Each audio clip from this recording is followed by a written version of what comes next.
The dawn painted the horizon in hues of amber and rose as Thomas Miller rode his weathered stallion across the rugged terrain of the Idaho Territory. The year was 1876, and the frontier was still wild and untamed, much like the man himself. Blood seeped through his cotton shirt where a bullet had grazed his shoulder during a skirmish with cattle rustlers the previous day, but Thomas barely noticed the pain. His mind was elsewhere, focused on the strange smoke signals he'd spotted rising from the foothills ahead. "Easy, Shadow," he murmured to his horse as they approached a small clearing nestled between two rocky outcroppings. The smell of ash and something else, something metallic and sickening, filled his nostrils.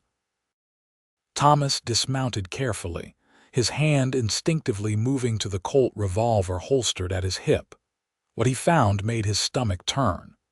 The remnants of an Apache camp lay scattered across the clearing, teepees torn and smoldering. Bodies, men, women, and children lay where they had fallen. Thomas had seen violence before, had even participated in his fair share of it during his years working as a ranch hand and occasional deputy, but the senseless brutality before him stirred something deep within his soul. "Hello," he called out, not expecting an answer. "Anyone alive out here?" The only response was the gentle rustle of the wind through the pines and the distant cry of a hawk circling overhead.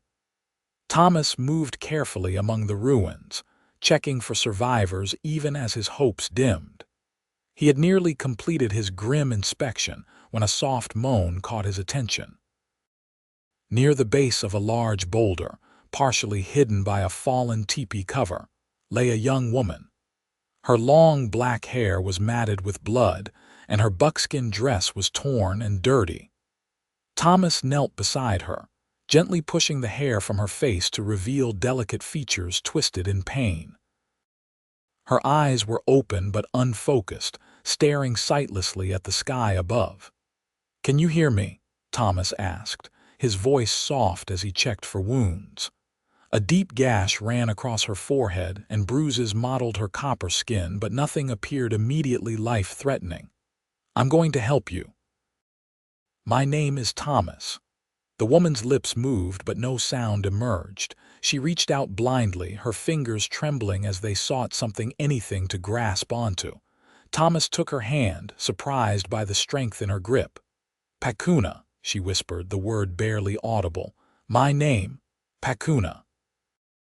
Thomas glanced around at the destruction once more. Whatever had happened here, he couldn't leave this woman to die alone. With careful movements, he gathered her into his arms and carried her to where Shadow waited patiently. "I'm taking you somewhere safe," he told her, though he wasn't certain she could understand him. "Just hold on." The journey to Thomas's small cabin took nearly 2 hours. Pakuna drifted in and out of consciousness, occasionally muttering words in her native language that Thomas couldn't understand. By the time they reached the solitary structure nestled against the foothills, 15 miles outside of Idaho City, the sun was high overhead, beating down mercilessly upon the parched earth. Thomas's cabin was modest, a single room with a stone fireplace, rough-hewn table, 2 chairs, and a narrow bed pushed against the far wall. It wasn't much, but it was clean and sturdy, built with his own hands after he'd tired of drifting from ranch to ranch. He laid Pakuna gently on the bed, then fetched water from the well outside to clean her wounds. As he worked, he spoke to her in a low, steady voice, describing what he was doing and why. Though her eyes remained open, they never focused on his face or followed his movements. A terrible suspicion began to form in Thomas's mind. "Pakuna," he said, waving his hand slowly before her face. "Can you see me?" She turned her head toward the sound of his voice but continued to stare through him. "The light," she whispered in surprisingly good English. "It is gone. All is darkness." Thomas sat back on his heels, a heavy feeling settling in his chest. Blind, Whether from the wound to her head or something that had happened before, he couldn't tell. But one thing was certain: she needed care that he wasn't sure he could provide. "I'll ride into Idaho City tomorrow," he told her, placing a cool cloth on her forehead. "Get the doctor to come look at you." "No." Her hand shot out with surprising accuracy, finding his wrist. "No white doctor, they will send me away to reservation." Thomas frowned. She wasn't wrong. Relations between settlers and Native Americans were strained at best, openly hostile at worst. The nearest reservation was Fort Hall, days away, and he'd heard enough stories about the conditions there to understand her fear. "All right," he said finally. "No doctor for now. But you need rest and food. I'll take care of you until you're stronger, and then we'll figure out what to do." For the first time since he'd found her, Pakuna's face relaxed slightly. "Thank you, Thomas," with the gentle hands. That night, Thomas slept on a bedroll by the fireplace while Pakuna occupied his bed. He woke several times to check on her, concerned by the fever that had developed as darkness fell. By morning, she was burning up, her skin hot to the touch and her breathing shallow. Thomas placed a fresh cloth soaked in cool water on her forehead. "I'm going hunting," he told her. "Need to get some meat in you to help you fight this fever. I won't be gone long." Pakuna nodded weakly. "I will wait," she murmured. "The spirits will watch over me until you return." Thomas wasn't sure about spirits, but he worked quickly nonetheless, bringing down a deer within an hour of setting out. He butchered it efficiently, taking the choicest cuts back to the cabin while hanging the rest to cure in his small smokehouse. When he returned, Pakuna was exactly as he'd left her, though her fever seemed to have risen even higher. Thomas prepared a broth from the venison, adding wild onions and herbs he'd gathered over the years. The smell filled the small cabin as the stew simmered over the fire. "You need to eat," he told her, helping her to sit up against the rough wooden headboard. "Just a little. It'll give you strength." Feeding her was a delicate process. Her hands trembled too much to hold the spoon herself, so Thomas guided it to her lips, encouraging her to take one sip after another. When half the bowl was empty, he let her rest, satisfied that she'd taken something. Days passed in this manner. Thomas tended to Pakuna's wounds, coaxed food into her, and changed the bedding when fever sweats soaked through to the mattress below. He talked to her constantly, telling her about his life, about the land around them, about the weather and the animals he spotted on his daily hunts. Slowly, Pakuna's fever broke and her strength began to return. She started to speak more, sharing fragments of her own story. She was 22, the daughter of a medicine man who had taught her the healing properties of plants and the language of the white settlers, so she could serve as a translator. Her tribe had been peaceful, trading occasionally with the miners and settlers around Idaho City. "What happened to your people?" Thomas asked one evening as they shared a meal of rabbit stew. Pakuna had insisted on sitting at the table, though Thomas had needed to guide her to the chair. Her face darkened with sorrow. "Soldiers," she said simply. "Not the blue coats from the fort. Different men. They came in the night, said we were on mining land. But it was not true. We were on the land where my ancestors have always lived." She paused, her fingers tightening around the wooden spoon Thomas had carved for her. "They did not want to talk. They wanted only to kill." Thomas remained silent, knowing no words could ease the weight of her loss. After a moment, Pakuna continued. "I was gathering herbs when they came. I heard the screams and ran back, but they caught me. One hit me here." She touched the healing wound on her forehead. "I fell and hit my head on stones. When I woke, all was dark. I crawled, trying to find my father, my mother, anyone. That is when you found me." "I'm sorry," Thomas said, the words inadequate even to his own ears. "I wish I'd been there sooner." Pakuna shook her head. The Great Spirit sent you when it was meant to be. You have kind hands and a good heart, Thomas Miller. As the weeks passed, Pakuna's physical wounds healed, though her sight never returned. Thomas began to teach her the layout of his small cabin, guiding her hand to feel the edges of furniture, the location of shelves and hooks where he stored supplies. She learned quickly, soon able to move around the confined space with increasing confidence. Thomas found himself watching her with growing admiration. Despite everything, she had lost her family, her tribe. Her sight, Pakuna, maintained a quiet dignity and even occasional flashes of humor. She insisted on helping with chores, cleaning and cooking alongside him, once she understood the arrangement of his simple household. One afternoon in late summer, Thomas returned from checking his trap lines to find Pakuna sitting outside on the small bench he'd built against the cabin wall. Her face was turned toward the sun, its warm light caressing her features. She had combed her long black hair until it shone and wore a clean dress Thomas had purchased from a trader passing through the area. "You look nice," he said, setting down his gear. "Feeling better today?" Pakuna smiled, the expression transforming her face. "I feel the sun on my skin. The wind brings messages of changing seasons. Soon it will be autumn." Thomas sat beside her, suddenly aware of how close they were, of the faint scent of wild sage that seemed to cling to her skin. "How do you know?" "The birds sing differently. The air carries a different smell." She turned toward him, her unseeing eyes somehow finding his face. "And you brought more wood yesterday. You are preparing for colder nights." Thomas chuckled. "You notice a lot for someone who can't see." "I see with my heart," Pakuna replied simply. "I hear with my spirit. The world speaks in many ways if one knows how to listen." That evening, as they sat before the fire, Pakuna began to sing softly a melodic chant that filled the small cabin with haunting beauty. Thomas sat transfixed, watching the firelight dance across her features as her voice rose and fell with the ancient words. "What does it mean?" he asked when she finally fell silent. "It is a song of healing," she explained. "Not for the body, but for the spirit. My father taught it to me when I was a child."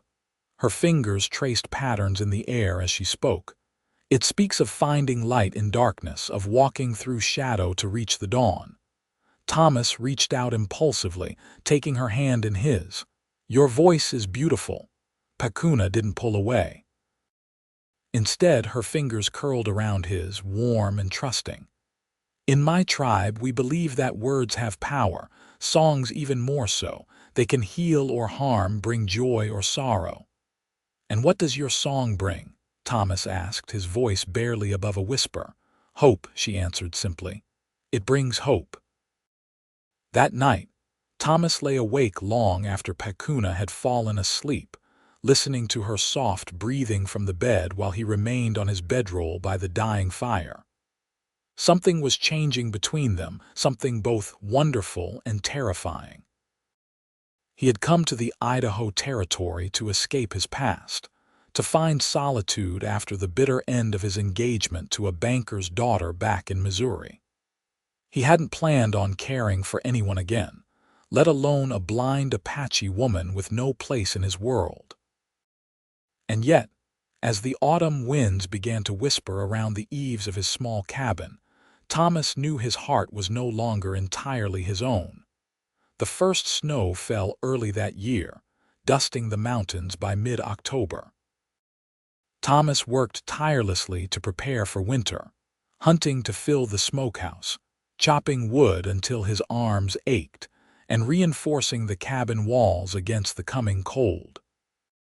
Pakuna worked alongside him, her keen sense of hearing and smell often alerting him to approaching wildlife before he noticed it himself. She had fashioned a walking stick from a smooth branch, using it to navigate the immediate area around the cabin. Thomas marveled at how quickly she adapted, memorizing the number of steps to the well, to the smokehouse, to the small corral where Shadow and the pack mule dozed in the autumn sun. One crisp morning, as frost crunched beneath their boots, Thomas guided Pakuna along a narrow path to a small meadow he'd discovered years earlier. Though the wildflowers had long since faded, the tall grasses still whispered with life, and a small stream gurgled nearby. "It's beautiful here," he told her, describing the ring of aspen trees with their golden leaves trembling in the breeze, the distant mountains capped with snow, the hawks circling lazily overhead. Pakuna closed her eyes, turning her face into the wind. "I can feel it," she said softly. "The openness, the way the air moves differently than in the forest." She extended her arms as if embracing the space around her. "The land sings here." Thomas watched her, struck by how perfectly she seemed to belong in this wild place. "Pakuna," he said hesitantly, "what will you do when winter passes? Will you try to find other Apache bands?" Her arms lowered slowly, and a shadow passed over her face. "My people are scattered. Many are on reservations now, living behind fences like animals." She shook her head. "And I am blind. I would be a burden." "You're not a burden," Thomas said quickly, more forcefully than he intended. "Not to me." Pakuna turned toward him, her unseeing eyes somehow finding his. "Why do you help me, Thomas Miller? Why did you not leave me to die with my people?" The question caught him off guard, though he'd asked it of himself many times over the past months. "I couldn't leave you there," he said finally. "It wouldn't have been right." "Is that all? Duty?" Thomas swallowed hard, suddenly finding it difficult to speak. "No," he admitted. "Not anymore." A small smile curved Pakuna's lips. "I thought not." She stepped forward with surprising accuracy, her hand reaching out to find his chest, then moving upward to touch his face. Her fingers were cool against his skin as they traced the line of his jaw, the arch of his eyebrows, the bridge of his nose. "What are you doing?" he asked, his voice thick. "Seeing you," she replied simply. "I have heard your voice, felt your hands, known your kindness. Now I wish to know your face." Thomas stood perfectly still as her gentle exploration continued. No woman had ever touched him with such careful attention, such tender curiosity. When her fingers brushed his lips, he caught her hand in his, pressing a kiss to her palm before he could think better of it. Pakuna's breath caught. "Thomas, I'm sorry," he said quickly, releasing her hand. "I shouldn't have." "Why?" she interrupted. "Because I am Apache and you are white. Because I am blind. Because you deserve better than a broken-down cowboy with nothing to his name but a small cabin and too many regrets." Pakuna laughed softly, the sound like music in the quiet meadow. "You think too little of yourself, Thomas Miller, and perhaps too little of me as well." She reached for him again, her hand finding his chest unerringly. "I have lost my sight, but I see you with my heart. I hear the truth in your voice, feel the gentleness in your hands. These tell me more than eyes ever could." Thomas covered her hand with his own, feeling the steady beat of his heart beneath their joined fingers. "What do you see when you look at me that way? A man who has known sorrow but not been broken by it. A man who helps others not for praise but because it is right. A man who speaks truth even when it costs him." Her voice softened. "A man I have come to love." The world seemed to still around them. The wind ceased its endless whispering, the stream paused its cheerful babble, even the birds held their songs in abeyance as Thomas absorbed her words. "Pakuna," he began, uncertain what to say, how to express the tumult of emotions her confession had unleashed. She silenced him by placing her fingers against his lips. "You do not need to answer now. The heart knows its own time." She stepped back, retrieving her walking stick from where it leaned against a boulder. "The day grows cold. We should return." The walk back to the cabin passed in comfortable silence, but Thomas's mind was anything but quiet. Pakuna's words echoed in his thoughts, challenging everything he'd believed about his life and future. He had come to the wilderness to be alone, to lick his wounds in private after Elizabeth had jilted him for a wealthy banker from St. Louis. He had built walls around his heart, convinced that solitude was safer than risking rejection again. Yet somehow, this remarkable woman had slipped past those defenses without even trying. That evening, as they sat before the fire sharing a meal of venison stew, Thomas finally found his voice. "My father was a farmer in Missouri," he said abruptly. "Had a small place, just enough to feed us and maybe sell a little in town. He died when I was 16, kicked by a horse. My mother followed him a year later. Folks said it was pneumonia, but I always thought it was a broken heart." Pakuna listened silently, her face turned toward him as the firelight played across her features. "I worked odd jobs, ranch hand mostly. Saved enough to buy Shadow when he was just a colt. Thought I'd found my place when I started working for Judge Wilson in Independence." Thomas stared into the flames, seeing not the dancing fire but the ghosts of his past. His daughter, Elizabeth, was beautiful. Golden hair, blue eyes, played the piano like an angel. Don't know what she saw in me, but we courted for nearly a year. I proposed, she accepted. Thomas fell silent, the familiar bitterness rising in his throat. "What happened?" Pakuna asked gently. "I wasn't good enough." The words tasted like ash in his mouth. "A banker came to town, Henry Stanton, had money, education, everything I didn't. Elizabeth broke our engagement, married him 3 months later." He laughed humorlessly. "I left the next day, kept moving west until I found this place." Pakuna's hand found his in the darkness, her touch warm and steady. "She did not see you," she said simply. "Maybe she saw too clearly," Thomas countered.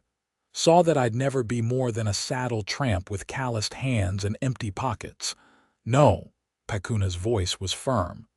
"She saw only the surface, what a man owns, not who he is." Her fingers tightened around his. "I cannot see your face or the color of your eyes, but I know your heart, Thomas Miller. I know your soul. That is what matters." Thomas stared at their joined hands, his large and rough from years of hard work, her smaller but no less strong, marked with her own calluses and scars. Different in so many ways, yet somehow fitting together perfectly.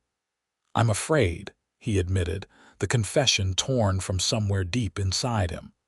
"Not of loving you, I think that happened without my even noticing, but of failing you. The world is hard enough without being blind. Add being Apache, being with a white man." He shook his head. "I don't know if I can protect you from all that." Pakuna rose from her chair, using their joined hands to guide herself around the table until she stood before him. With her free hand, she touched his face, her fingers tracing the worry lines that creased his forehead. "I do not ask you to protect me from the world," she said softly. "Only to walk beside me through it. I have survived the loss of my family, my tribe, my sight. I am not fragile, Thomas." "No," he agreed. "You're the strongest person I've ever known." Without conscious thought, Thomas stood, drawing her into his arms. She came willingly, her head resting against his chest as he held her close. They stood that way for a long moment, the fire crackling beside them, the wind singing around the eaves of the cabin. "I love you," he whispered against her hair. "God help me, I do." Pakuna's arms tightened around him. "Then that is enough," she said simply. "The rest we will face together." Winter descended upon the mountains with a vengeance that year. Snow piled against the cabin walls, and icy winds howled through the pines like hungry wolves. Thomas and Pakuna settled into a routine, their days marked by the simple tasks of survival, keeping the fire burning, tending to Shadow and the mule, checking trap lines, and preserving their carefully hoarded supplies. Yet amid the harsh reality of frontier winter, Their love blossomed like a rare flower in the snow. Thomas found himself smiling more, laughing at Pakuna's observations about the sounds of their small world. She had an uncanny ability to predict weather changes based on subtle shifts in the wind, or the behavior of the mice that occasionally sought shelter in the cabin's warm corners. One stormy evening, as they huddled near the fire listening to the blizzard rage outside, Pakuna asked Thomas to describe his appearance.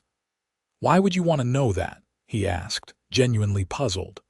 "Does it matter?" she smiled, turning her face toward the fire's warmth. "I wish to see you in my mind as clearly as I feel you in my heart. Tell me, what do you look like?" Thomas shifted uncomfortably. He'd never been one for self-reflection, literal or otherwise. "I'm nothing special to look at," he said finally. "Just an ordinary man." "Let me be the judge of that," Pakuna insisted. "Tell me, please." Sighing, Thomas tried to see himself as others might. "I'm tall, I suppose, 6 feet or so, lean, too much work, not enough food, some years." He rubbed his jaw self-consciously. "Brown hair, usually too long because I cut it myself. Eyes the same color. Nose that's been broken once or twice in fights. Nothing remarkable." Pakuna listened intently, her head tilted slightly. When he finished, she rose from her chair and came to kneel before him where he sat. Her hands reached up to touch his face, confirming with her fingers what his words had painted in her mind.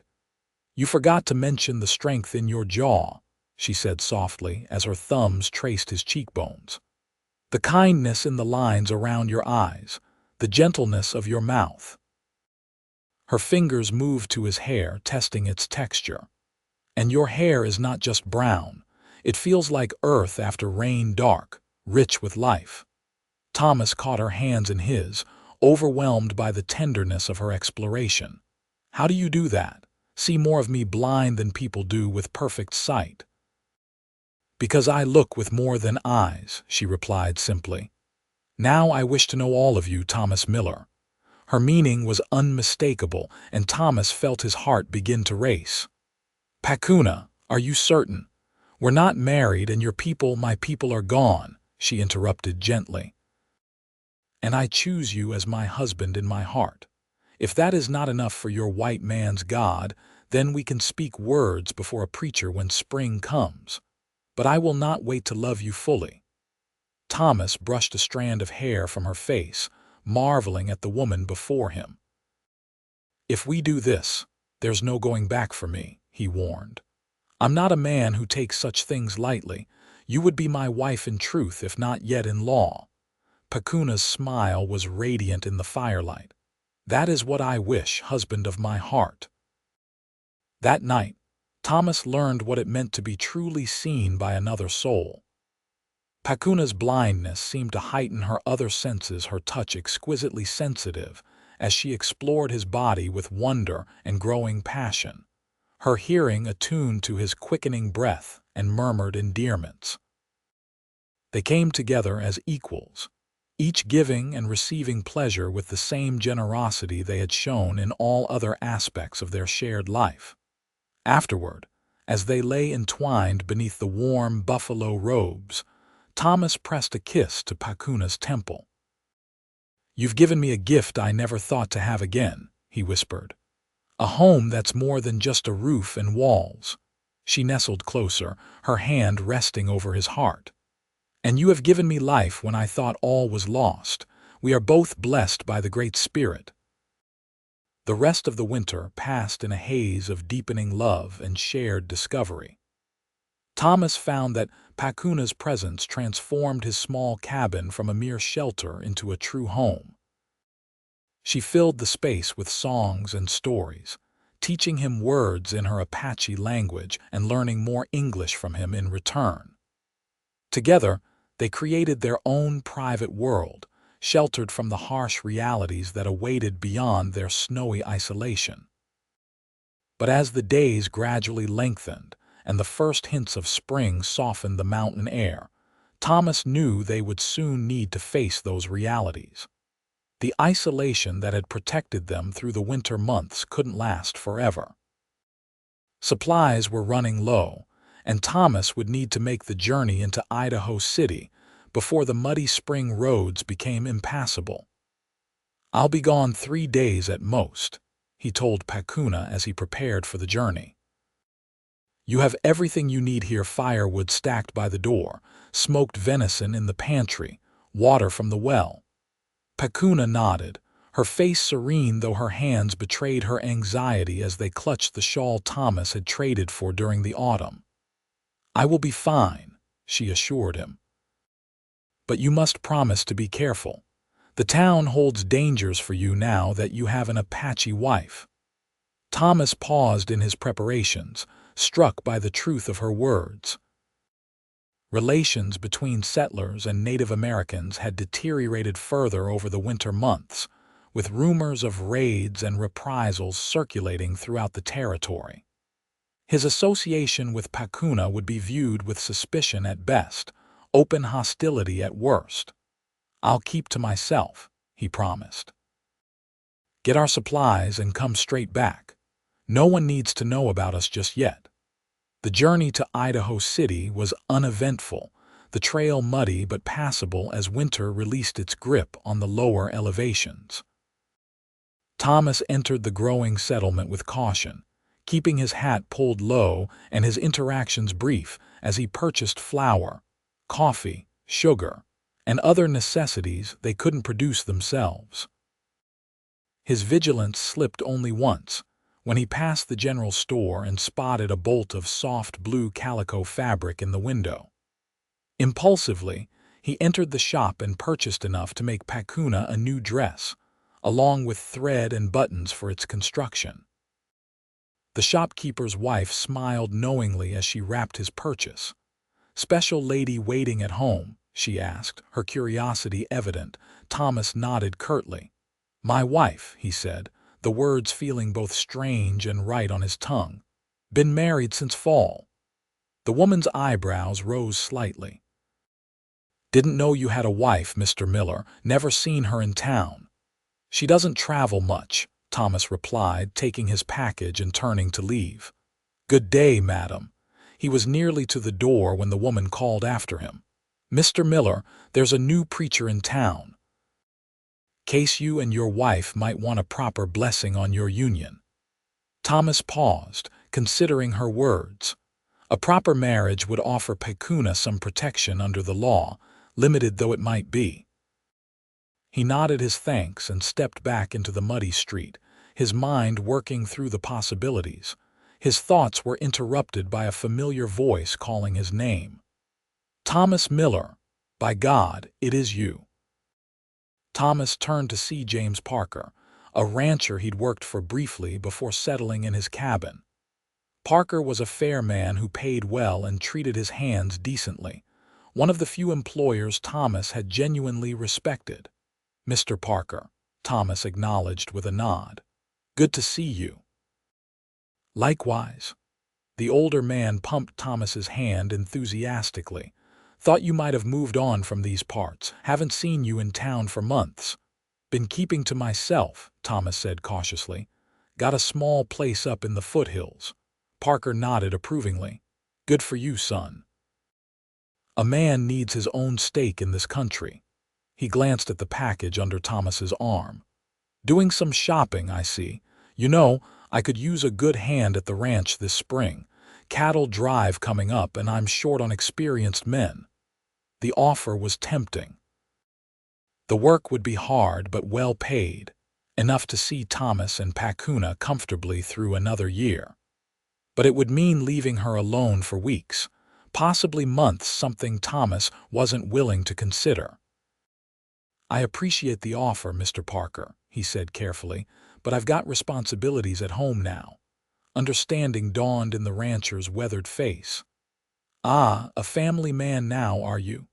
Well, good for you, Thomas. Your wife local?" Thomas hesitated, unsure how much to reveal. Before he could decide, another voice joined their conversation, one considerably less welcome than Parker's. "Miller's got himself an Injun squaw." Sheriff Watkins declared, spitting tobacco juice into the muddy street. "Leastways, that's what Jeb Thornton says. Found him carrying a half-dead Apache girl to his cabin last summer." Thomas felt his body tense, his hand instinctively moving toward the revolver at his hip. Sheriff Watkins had never liked him, viewing Thomas's solitary nature with suspicion from the day he'd arrived in the territory. "My wife's business is my own, Sheriff," Thomas said evenly, forcing his hand to relax at his side. "Not yours or Thornton's." Watkins sneered, his hand resting ostentatiously on his own weapon. "It's every white man's business when one of our own starts bedding down with savages.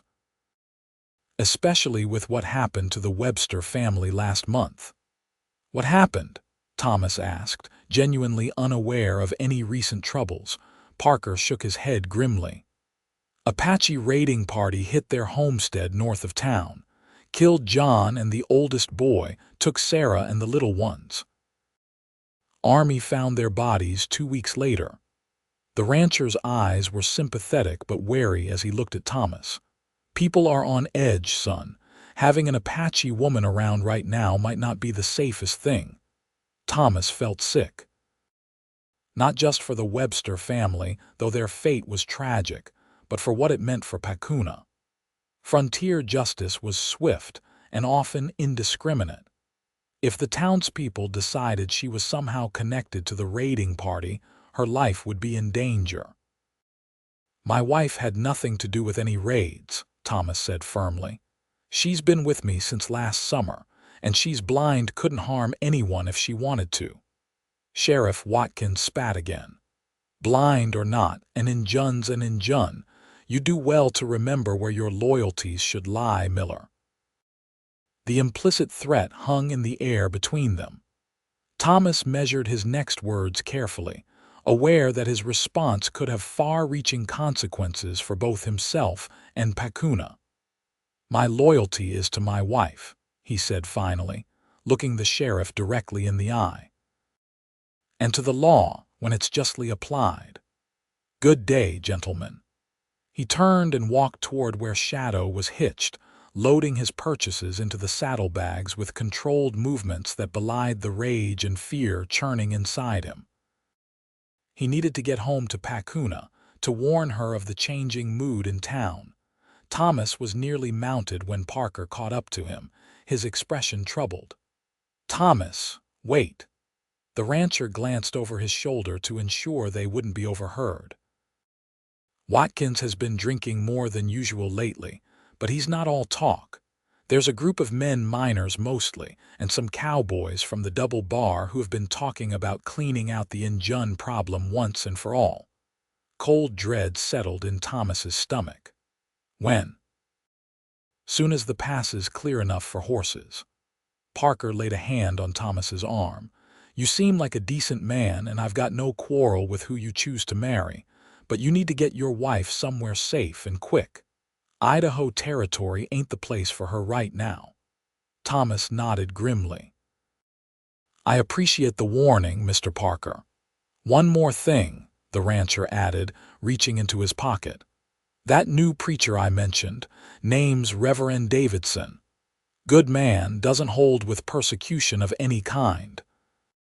If you're wanting to make your marriage official in the eyes of the law, he might help."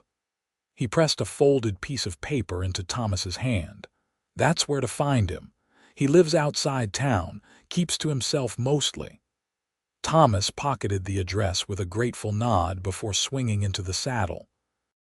Shadow sensed his urgency, setting a quick pace as they left Idaho City behind. Thomas pushed the horse harder than he normally would have, driven by the need to reach Pakuna before nightfall. The cabin came into view just as the sun was setting, its windows glowing with welcoming light. Thomas dismounted quickly, calling Pakuna's name as he burst through the door.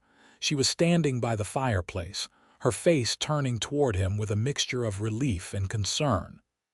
"Thomas, what is wrong?" Your voice, he crossed the room in 3 strides, gathering her into his arms and holding her tightly. We need to leave, he said, his words muffled against her hair. It's not safe here anymore. Pakuna's body tensed, but her voice remained steady as she asked, "What happened in town?" Thomas told her everything: the hostility from Sheriff Watkins, the warning from Parker, the fate of the Webster family, and the rumors of vigilante action once the mountain passes cleared. Throughout his grim recitation, Pakuna remained silent, her fingers lightly gripping his arms as if to anchor herself against the storm of his words. When he finished, she released a long, slow breath. "Where would we go?" she asked practically. "My people are scattered or on reservations." "Your people would not welcome me." Thomas had been considering this very question during his frantic ride home. "California," he said decisively, "or Oregon, somewhere farther west where people might be more accepting, or at least where no one knows us." "When must we leave?" "As soon as possible."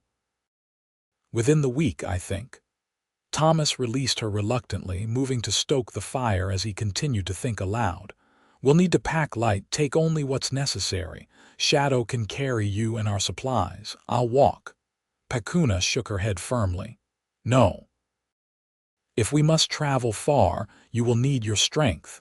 We will both ride, taking turns if necessary." Thomas smiled despite the gravity of their situation. Pakuna might be blind, but she was far from helpless or passive. It was one of the countless reasons he loved her. "There's something else," he said, remembering Parker's information. "There's a preacher living outside town who might marry us legally. If you're my wife in the eyes of the law, it might offer some protection if we're stopped along the way." Pakuna considered this, her head tilted thoughtfully. "Would this make you happy, Thomas, to speak vows before your God?" "Only if it would make you happy too," he answered honestly. "In my heart, you're already my wife. But yes, I'd like to make it official if you're willing." Her smile was answer enough, illuminating her face with a joy that transcended their precarious circumstances. "Then we will see this preacher before we leave. I would be proud to be known as Mrs. Thomas Miller." The next morning dawned clear and crisp, with the promise of true spring in the air. Thomas saddled Shadow while Pakuna packed their few precious belongings: clothes, tools, seeds she had carefully saved for planting, the blue calico fabric Thomas had purchased in town. "We'll go to see Reverend Davidson first," Thomas decided as he helped Pakuna mount. "His place is on the way west, according to Parker's directions." The journey to the preacher's small homestead took most of the morning. They found Reverend Davidson splitting wood outside a modest cabin not unlike their own, though with the addition of a small cross mounted above the door. The preacher was younger than Thomas had expected, perhaps 30, with kind eyes and a forthright manner. "Mr. Miller," Davidson greeted them, setting aside his axe. "James Parker sent word you might be coming." His gaze moved to Pakuna, his expression revealing nothing but polite interest. "And this must be your lady." "My name is Pakuna," she said, her voice clear and dignified as Thomas helped her dismount. "I wish to become Thomas's wife before the law if you will help us." The Reverend studied them both for a long moment before nodding decisively. "Come inside. My wife will want to meet you both." Sarah Davidson proved to be as kind as her husband, welcoming Pakuna with genuine warmth. As she helped the younger woman freshen up in the bedroom, Reverend Davidson turned to Thomas with a serious expression. "Parker told me something of your situation," he said quietly. "You understand that a marriage ceremony won't protect you completely. There are those who won't recognize a union between a white man and an Apache woman, no matter who performs it." "I know," Thomas acknowledged. "But it's important to us that it be done properly, and it might help if we're questioned on the trail west." Davidson nodded thoughtfully. "Where will you go?" "Oregon, maybe. I hear there's good land there and perhaps people who won't judge us so harshly." "A wise choice," the preacher agreed. "I have a brother near Portland who might help you get established. I can write a letter of introduction." Thomas accepted the offer gratefully. Any assistance would be welcome on the long journey ahead. When Pakuna emerged from the bedroom, Thomas's breath caught in his throat. Sarah had helped her change into the blue calico he'd purchased in town, hastily stitched to fit her slender form.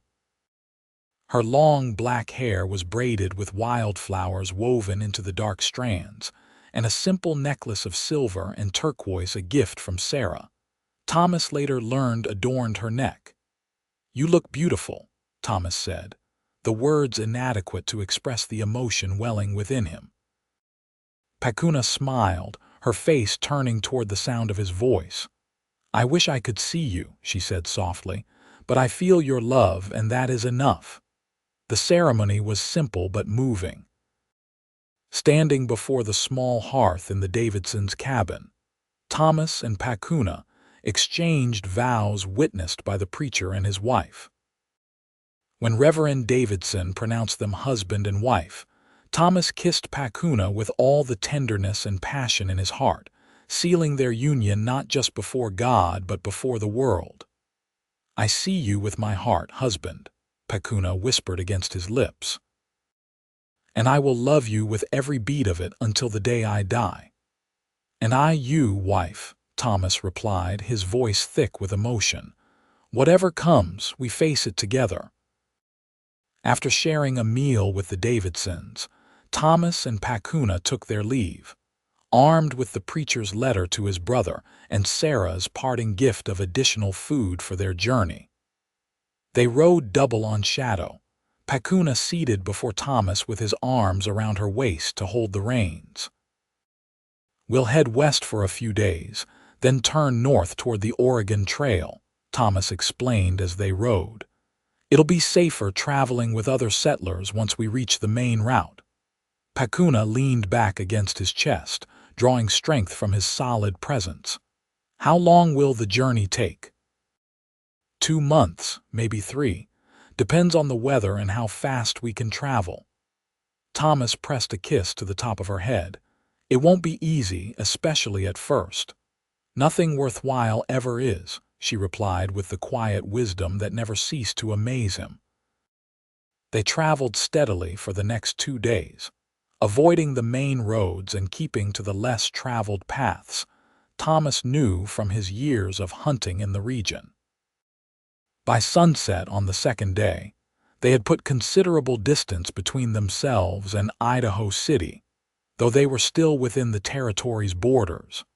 As they made camp beside a small stream, Thomas couldn't shake the feeling of being watched. He said nothing to Pakuna, not wanting to alarm her, but he kept his rifle close as they ate a simple meal of jerky and hardtack. "Someone is following us," Pakuna said suddenly, her head tilted as if listening to something beyond Thomas's hearing. "2 riders coming from the east." Thomas reached for his rifle, scanning the darkening landscape. "How do you know?" "I hear the horse's one has a stone in its shoe, makes a different sound." She turned her face toward the sound only she could detect. "They are trying to be quiet, but the wind carries their voices." Thomas had long since learned to trust Pakuna's heightened senses. He guided her quickly to a cluster of rocks near their camp. "Stay here," he whispered. "If anything happens to me, follow the stream north. It will lead to a larger river where there might be other travelers." Before she could protest, Thomas moved into position behind a fallen tree, his rifle trained on the direction from which the riders would approach. He didn't have long to wait.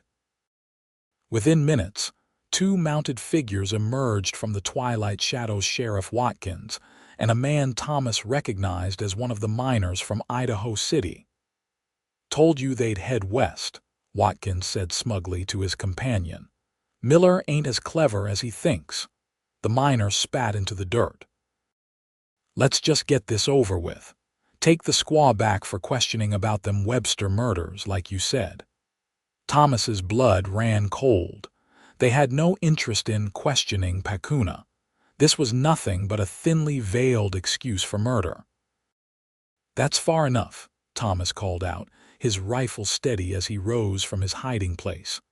"Turn around and ride back to town, Sheriff. My wife and I have broken no laws."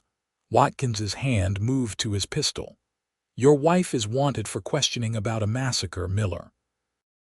Stand aside or be charged with obstructing justice." "What justice?" Thomas demanded. "Pakuna was with me when the Websters were killed. She's been with me since last summer and she's blind. She couldn't have had anything to do with any raids." "Maybe she's a spy," the miner suggested, his own weapon now drawn. "Sending signals somehow. Injuns are crafty that way." The absurdity of the accusation would have been laughable if the situation weren't so deadly serious. Thomas kept his rifle aimed at Watkins, recognizing him as the greater threat. "Last chance," he warned. "Ride away now and we'll forget this happened." Watkins sneered.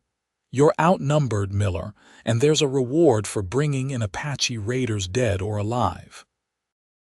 Before Thomas could respond, a shot rang out not from his rifle or the men's pistols, but from somewhere to his right.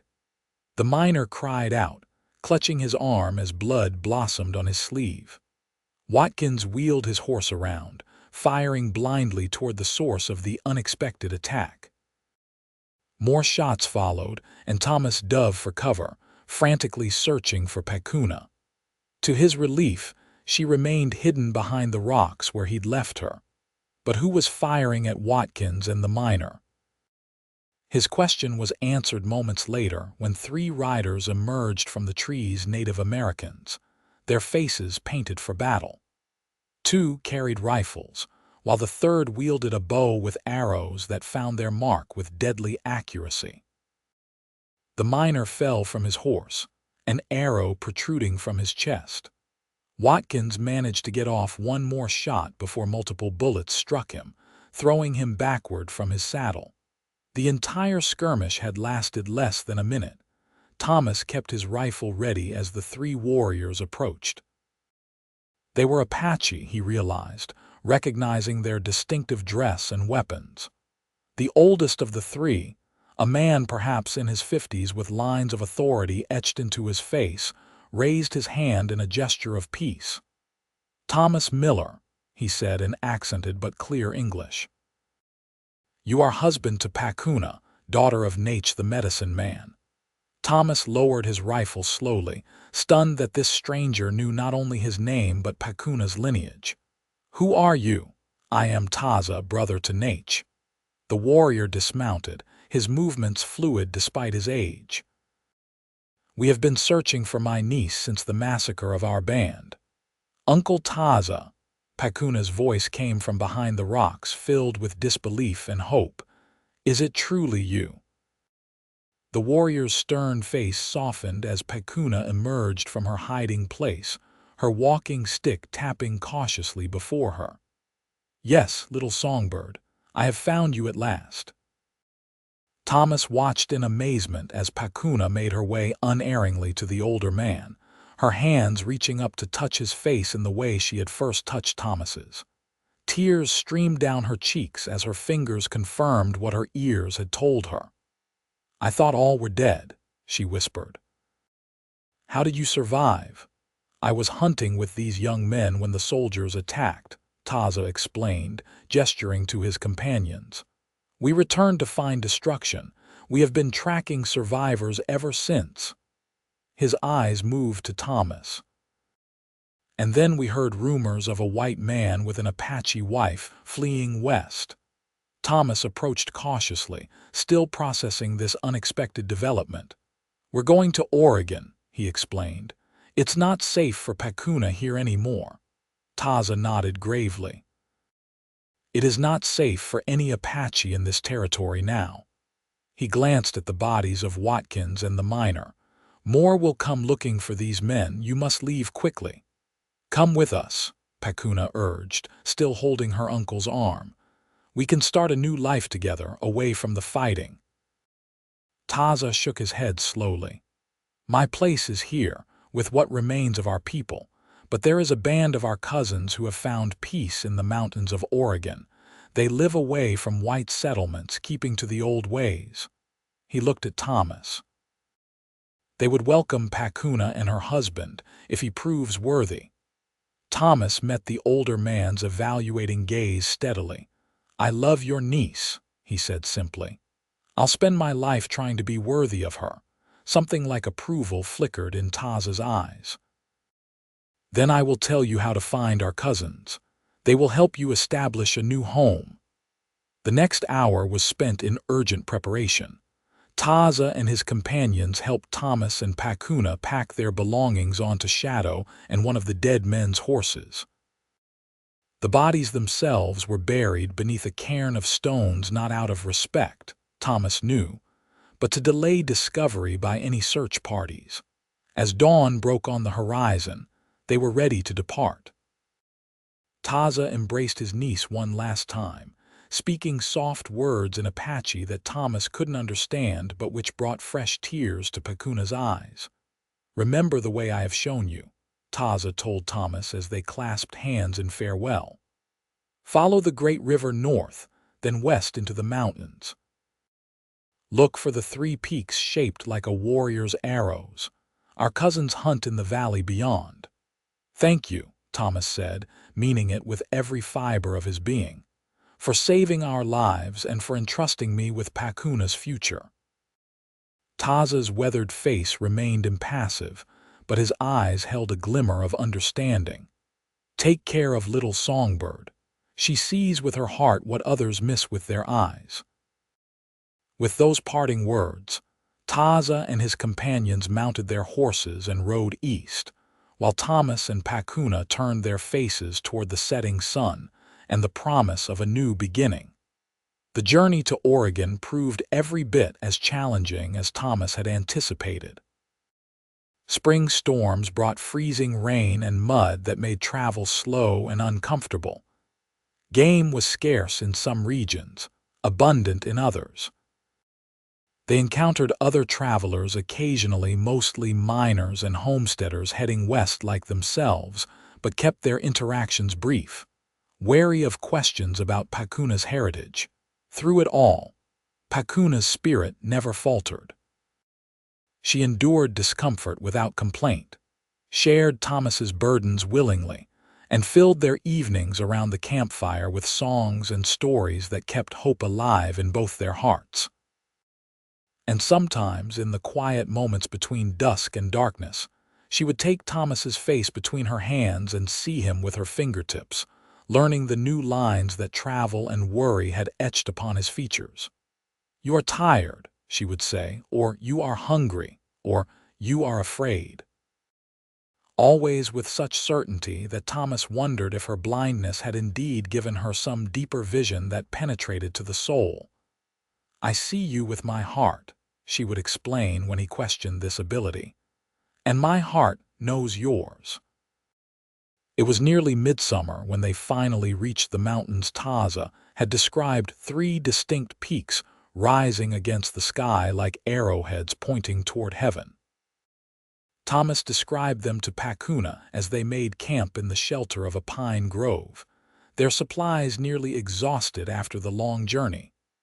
Tomorrow we cross into the valley beyond, he told her, hope and trepidation mingling in his voice. If Taza's directions were accurate, we'll find your cousins there. Pakuna nodded, her face serene in the firelight. They will be there, she said with quiet confidence. I feel it. True to her prediction, they were met the following day by a hunting party of Apache warriors who seemed to materialize from the forest like shadows taking form. Unlike Taza and his companions, these men wore their hair longer, and their clothing showed influences from other tribes, evidence of the isolation and adaptation Taza had mentioned. Their leader, a tall man who introduced himself as Kayanata, greeted them with cautious hospitality after Pakuna explained who they were and how Taza had directed them to this hidden valley. "The daughter of Nature is welcome among us," Kyanata declared. "And her husband also, if he comes in peace. We seek only a place to build a home," Thomas assured him, "away from the conflicts that plague the territories." Kyanata studied Thomas for a long moment before nodding. "Then come. Our village is a half-day's journey from here." The Apache settlement was larger than Thomas had expected, perhaps 30 dwellings arranged in a traditional circle around a central gathering place. Some were traditional teepees, others more permanent structures built of logs and stone. Gardens flourished nearby, tended by women who paused in their work to watch the newcomers with undisguised curiosity. "Our band has lived here for 5 summers," Kyanata explained as they rode through the village. "The white settlers stay in the valleys to the west. They do not know we are here, and we prefer it that way." "And if they discover you?" Thomas asked. The warrior's expression hardened. "Then we will defend our home. But for now there is peace, and we wish it to continue." They were given a teepee at the edge of the village, along with gifts of food and blankets to help them establish themselves. The women of the tribe welcomed Pakuna warmly, especially after learning she was a medicine man's daughter with knowledge of healing herbs and remedies. Thomas found acceptance more slowly, though not hostility. The men of the tribe watched him with understandable wariness, measuring his words and actions against their experiences with white men. But as days passed into weeks and weeks into months, he gradually earned their respect through his willingness to learn their ways, his skill as a hunter, and most importantly, his obvious devotion to Pakuna. By the time autumn painted the surrounding forests in gold and crimson, Thomas and Pakuna had established their own permanent dwelling, a small cabin built with the help of the tribe. Combining Thomas's knowledge of frontier construction with Apache design elements suggested by the tribal elders. Inside, Pakuna created a home that reflected their shared life. Furs and woven blankets for warmth, herbs hanging from the rafters to dry, Thomas's books carried all the way from Idaho, on shelves he'd crafted by hand. Everything was arranged with careful precision, so that Pakuna could navigate the space independently, finding what she needed through touch and memory. Winter came early to the mountains, but Thomas and Pakuna faced it with confidence, their stores well stocked and their cabins snug against the howling winds. On the longest night of the year, as snow piled against their walls and a fire blazed cheerfully in the hearth, Pakuna shared news that filled Thomas's heart with joy and trepidation in equal measure. "I am with child," she told him, guiding his hand to rest against her still flat stomach. "New life grows within me, husband." Thomas gathered her into his arms, overwhelmed by the miracle she had just announced. "Are you certain?" Pakuna laughed softly. "The women of the tribe confirmed what my body has been telling me for weeks. We will welcome our child when the snow melts and the first flowers bloom." The pregnancy progressed smoothly through the winter months. The tribal midwives checked on Pakuna regularly, bringing special teas and foods to ensure her strength and the baby's healthy development. Thomas hovered anxiously, torn between joy at the impending arrival and fear for Pakuna's safety during childbirth, a dangerous time for any frontier woman, let alone one without sight. Spring arrived earlier than expected, the snows melting rapidly under unusually warm sunshine. The entire village seemed to hold its breath in anticipation as Pakuna's time drew near. The labor began at dawn on a perfect April morning. Thomas paced anxiously outside their cabin as the midwives attended to Pakuna within, her occasional cries of pain tearing at his heart. Kyanata joined him in his vigil, offering silent support as the hours stretched on. "She is strong," the warrior assured Thomas, And the child comes at a good time when the earth is renewed and life returns to the mountains. Thomas nodded gratefully, though his worry remained. I can't lose her, he admitted, voicing his deepest fear. She is everything to me. Kyanada's hand clasped his shoulder firmly. Have faith in her strength as she has faith in yours. It was nearly sunset when a new cry joined Pakuna's, the unmistakable wail of a newborn taking its first breath. Thomas froze, his heart pounding as he waited for permission to enter. When the oldest midwife finally opened the door, her wrinkled face creased in a broad smile, Thomas knew all was well. A son, she announced proudly. Strong lungs, strong heart. Go to your family, Thomas Miller. Inside, Pakuna sat propped against pillows, her face radiant with exhaustion and joy as she cradled a small bundle wrapped in a soft deerskin blanket.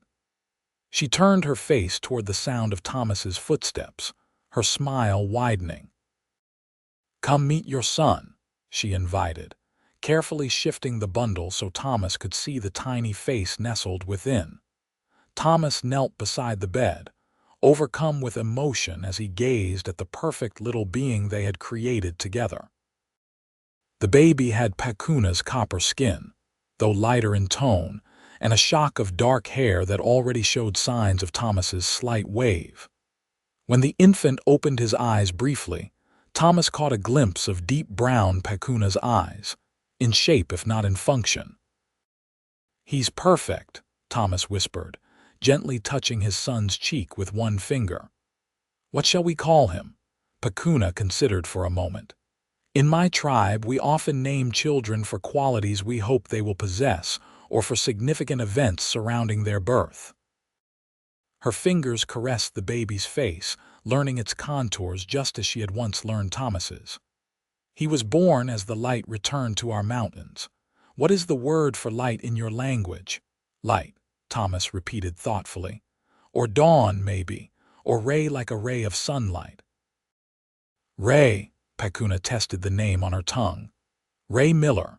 It is a good name, I think, simple but strong like his father. Thomas leaned forward to kiss first his son's forehead, then his wife's lips. Ray Miller it is, son of Thomas and Pakuna, born where two worlds meet. The years that followed brought challenges and joys in equal measure. Ray grew into a sturdy, curious child who inherited his mother's sensitive hearing and his father's restless energy.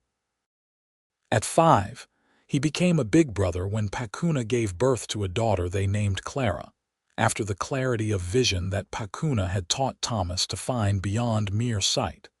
Their life in the hidden valley was not always easy. There were harsh winters when game was scarce, summers when drought threatened their gardens, and constant vigilance against discovery by the expanding settlements in the valleys below. But there was also deep contentment in the life they had built together, a family bridging two worlds, finding strength in their differences and unity in their love. As their children grew, Thomas and Pakuna ensured they learned the best of both their heritages.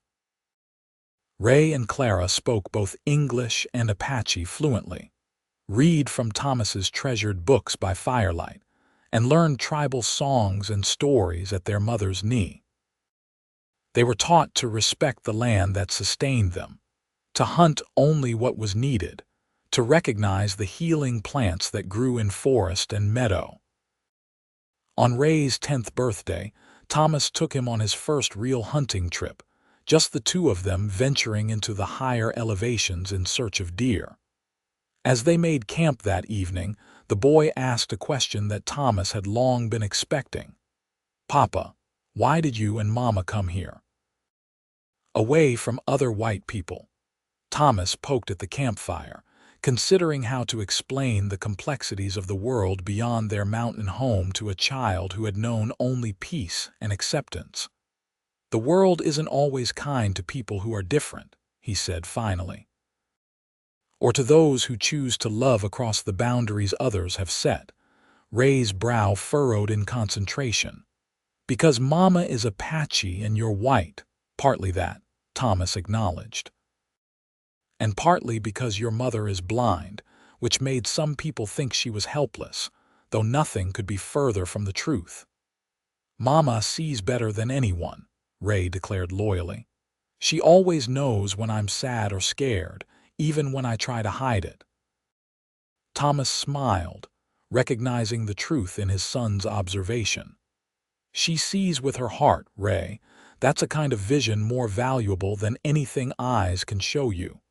The boy nodded, apparently satisfied with this explanation. After a moment of thoughtful silence, he asked, "Will I ever see the places you and Mama came from?" The question stirred old memories of Missouri farmlands, Idaho mountains, the small cabin where he and Pakuna had first made a home together. Thomas realized with some surprise that he no longer thought of those places with longing or regret. "Perhaps someday," he told his son, "when you're older, but our home is here now with the tribe and our family." Ray nodded again, his young face solemn in the firelight. "I'm glad you found Mama," he said simply, "and that she found you." "So am I, son," Thomas replied, his throat tightening with emotion. "It was the greatest blessing of my life." When Ray and Clara were 12 and 7, the isolation of their mountain sanctuary was briefly threatened. A party of surveyors, scouting for possible railroad routes through the mountains, ventured closer to the hidden valley than anyone had before. The tribe watched anxiously as the white men made camp less than a day's journey from their village. After careful deliberation, the tribal council decided that Thomas should approach the surveyors not to reveal the village's existence, but to misdirect them toward a different path that would take them away from the Apache settlement. "They will trust the word of a white man more readily than one of us," Kyanata explained, though the admission clearly pained him. "Tell them you are a trapper who knows these mountains well." Thomas agreed, understanding the logic but sharing the tribe's unease. That night, as he prepared for the next day's mission, Pakuna sat beside him, her fingers working a protective charm of beads and leather that she insisted he wear. "Be careful, husband," she said softly. "The outside world has not forgotten how to hate what it does not understand." Thomas kissed her palm, a gesture that had become their private sign of affection over the years. "I'll return before sunset tomorrow," he promised, "and I'll make sure they have no reason to explore this valley." His meeting with the survey party went more smoothly than he dared hope. The men were tired, frustrated by the difficult terrain, and eager for any local knowledge that might speed their task. Thomas spun a convincing tale of treacherous conditions in the direction of the Apache village, suggesting an alternative route that would serve the railroad's purposes equally well while taking them far from the hidden settlement. The chief surveyor, a pragmatic man named Henderson, accepted Thomas's advice gratefully. "Been weeks since we've seen another white man," he commented as they shared coffee around the surveyor's campfire. "What brings you to these parts? Not much trapping business these days, I'd think." Thomas shrugged, maintaining the character he'd adopted. "I prefer solitude. Cities never agreed with me even before the war." Henderson nodded understanding. "Lot of men felt that way after. You married, Mr. Miller, Thomas Miller." He hesitated only briefly before adding, "Yes, got a wife and 2 children up in my cabin." "Brave woman, living so far from civilization," Henderson remarked. "My wife wouldn't stand for it, insists on at least having neighbors within shouting distance." Thomas smiled noncommittally. "Mine prefers the quiet life." When he returned to the village that evening, he was met by an anxious Pakuna and curious children. "They've gone," he assured them as Ray and Clara clamored for details of his adventure. "Heading west through Serpent Pass, well away from here." Later, when the children were asleep and he and Pakuna sat alone by their hearth, she asked the question he'd been expecting. "Did you miss it? The world of white men?" Thomas considered the query carefully, knowing Pakuna would sense any hesitation or untruth in his response. "I missed certain conveniences," he admitted finally. "Books mainly, paper for writing, glass windows." He took her hand, pressing it to his heart. "But nothing worth trading this life for, nothing worth risking our family's safety." Pakuna's expression softened. "Our children will face choices someday that we cannot make for them. They may wish to see the world beyond these mountains. And when that time comes, we'll help them prepare for it," Thomas assured her. "But that's years away yet. For now, they're safe here. We all are." The years continued to pass, marked by the changing seasons and the growth of their children.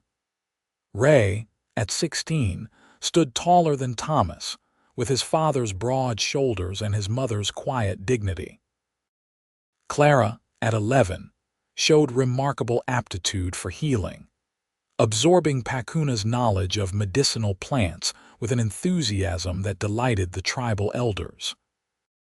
Life settled into a rhythm that, while never entirely free from challenges, brought a deep satisfaction that Thomas had never known in his earlier years of restless wandering. He had found his place in the world not in the settled territories where he'd been born, nor in the mining towns where he'd worked, but in this remote mountain valley with the family he cherished. On the 20th anniversary of their wedding, Thomas surprised Pakuna with a gift he'd been working on in secret for months. With Ray's help, he had constructed a small addition to their cabin, a private bathing room with a copper tub they'd transported piece by piece from a distant trading post, and a clever system of pipes that brought hot water directly from the kitchen hearth. "What is this?" Pakuna asked as she explored the new space with her hands, touching the smooth metal of the tub with wonder. "Thomas, how did you manage this?" "With difficulty," he admitted with a chuckle. "And more help than I'd care to admit from our son, who turns out to have quite a mind for solving problems."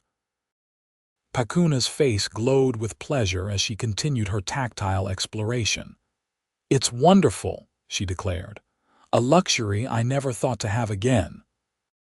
Later, as they soaked together in the steaming water, Thomas held her close against his chest, marveling at how the years had barely dimmed her beauty. Silver threaded through her black hair now, and lines of laughter framed her sightless eyes, but to him, she remained as lovely as the day he'd first brought her to his cabin in Idaho. "You ever regret it?" he asked suddenly, voicing a question that occasionally still troubled him in quiet moments. "Staying with me, living this life away from your people's traditions." Pakuna turned in his arms, her hands finding his face with the unerring accuracy that still amazed him after all these years. "My beloved husband," she said, her voice tender but firm. "How can you ask such a thing after all we have shared?"